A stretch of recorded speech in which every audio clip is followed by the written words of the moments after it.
Bon, papa, c'est pour toi. J'essaie de le refaire parce que c'était pas terrible la dernière fois.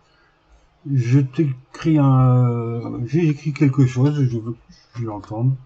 Apparemment, les vidéos où mon appart est en bordel, on te les fait tourner, donc si vous voulez lui faire tourner celle-là, voilà. Euh, Papa, c'est pas contre toi, c'est juste que il faut que tu comprennes. Euh, voilà, je commence. J'ai de la musique dans les oreilles, c'est pour ça que je bougerai peut-être un peu, parce que faut que je me motive. Qu'est-ce que je fous encore là, putain? Ah oui, c'est vrai. Pardon, on me dit maman travail. Me demande bien ce que je fiche encore à respirer l'air pur que déjà tu me manques. Que pour eux, ils sont sûrs, ils le disent si fort que moi, j'ai du mérite de ne pas être mort. Même si tu me quittes, et ça j'en rêve encore, j'ai fait du ski, du nautique, du sport, du qui me fait comprendre que tu n'es pas mort. Pourtant, je me demande lequel de nous a tort. J'ai plongé en apnée 25 mètres pour fesser, un rouget pour m'aimer, elle le méritait. Et pour elle, il avait le bon goût du rocher, et ça, pour rien au monde, je ne voudrais l'échanger. Avec Phil, j'ai vu la montagne dans l'effort, de mes débuts à maintenant, et il n'a pas fini par les monts et les flancs de courir et marcher. J'aimerais qu'il me pardonne, car il y reste celui qui me fit choisir la vie, et je n'ai jamais pu vraiment lui dire merci. J'ai grimpé en raquette la tempête, par -15, et la neige était belle, il y avait-il un piège. La planche sur le dos, pour faire entre nous une belle trace d'eau que nous finirions seuls. Quand je lui ai dit non, c'est trop dur, j'ai peur, il me dit si, vas-y, je suis sûr c'est ton heure. Ça a marché, vraiment, et je peux vous le dire que j'en ai pris des traces et c'était pas les pires.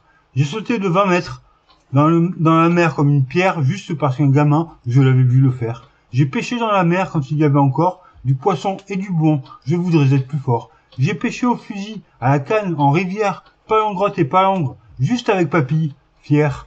Vu des bancs de poissons, des cerfs, des mouflons, des marmottes et des loups, bref, avant j'étais libre, et pour un temps dehors, je le regrette encore. J'ai appris à l'école et pas seulement été. J'ai réfléchi, c'est vrai, grâce à mes proches aînés, enrichis de leur vie toute pleine d'années. On m'a éduqué si juste que j'ai mis des plombes à comprendre le fascisme dans sa forme la plus sombre. Dans la cour de l'école, quand il m'a demandé si j'étais raciste, je lui ai dit vite fait, je ne sais pas, certainement, un peu comme toi, sûrement. Je voulais être comme lui, car il est différent. Moi, j'ai connu la vie, vraiment déconnectée, sans télé, sans horloge, juste papy et mémé. Mon grand-père était fier, lui qui n'avait pas eu le bonheur d'un fils qu'il aimerait comme toi, et jamais ne laisserait, même si incompris. Moi, j'ai connu la peur, quand tout petit j'avais déjà absolument pas compris le fonctionnement des enfants. J'ai connu l'amour plusieurs fois pleinement, différemment mais plaisant, comme les rires des enfants qui peuvent être exaspérants, mais toujours rassurants.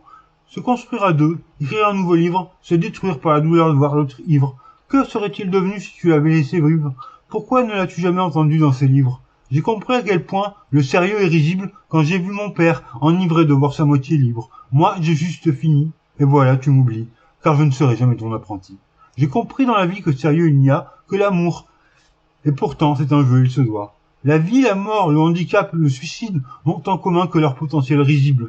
Justement, GLS vient de me prévenir, en effet dans un colis, la mort peut nous fournir. J'ai connu la faim qui jamais nous prévient, ou trop tôt, c'est certain, on n'est jamais serein.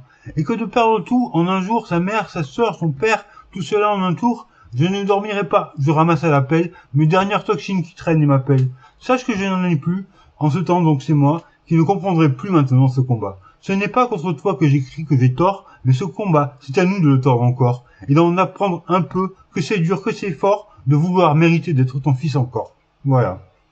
C'est pour toi, papa. Je sais pas ce que je fais, si je la poste, si je l'envoie par mail, ou si je la garde, j'en sais rien. Voilà, j'arrive pas à te parler.